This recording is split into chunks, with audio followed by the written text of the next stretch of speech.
Stop selling religion. Stop selling hope to the people. Give people practical solutions. Buy farms. How do you buy a factory and then convert it into a church and people come inside and they're praying for employment?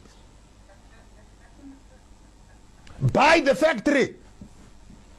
Create jobs. Then from the money from the factory, you can build a church. That's common sense.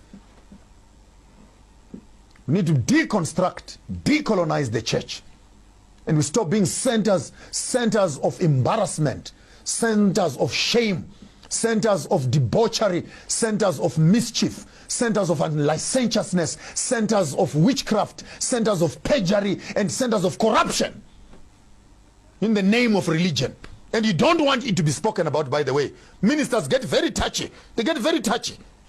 They don't want it to be spoken about because you are bringing the body of Christ into disarray. There's no body of Christ that is so rotten and evil like this. We need to fix these things as Africans because Christianity has become a partner of colonialism. I'll say it again. Christianity has become a partner of colonialism. Why am I saying that? Because after colonizing us, they were drinking coffee together. They never stood to oppose colonialism.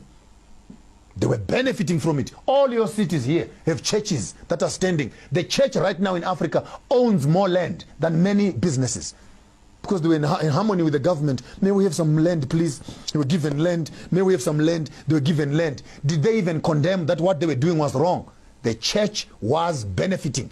Even now, there are churches that are still benefiting from colonialism. I'm not ashamed to say this. Even the church that I come from, my own church, is still running on the lines of segregation. Whites worship alone, blacks worship alone. We cannot even unite because of racism. The racism, is it biblical? No, it's not biblical. But the church will not stop it because it is founded on the principles of racism and segregation. And now all of a sudden, some other white man from Europe wants to come and run a seminar in Britain of how we must manage racism. How can a racist come and teach us how not to become racist? How can a colonizer come and tell us how to decolonize ourselves?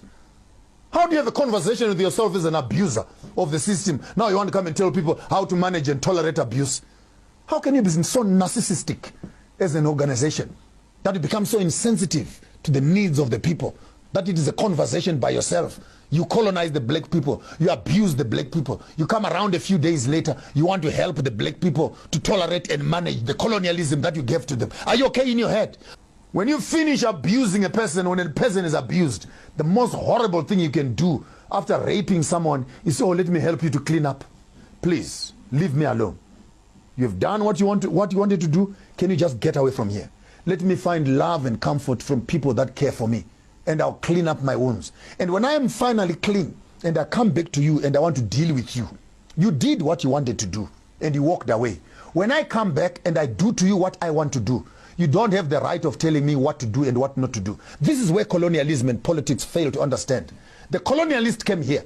The oppressor came here. They took land, raped the women, destroyed the infrastructure, destroyed our culture and everything else. Then they give you a democratic system with a constitution to help you to manage how to repair yourselves. We cannot tolerate that. You have done what you want to do as Europeans. Step aside. Allow us as black people to decide what we want to do with you.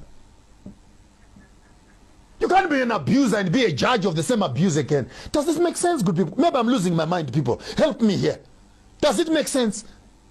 You see, life, my mind is quite sane. If you come to me and give me a clout, on my face, that's what you want to do. Me, I don't have energy to waste. We're now in Shapekampama, and you are done.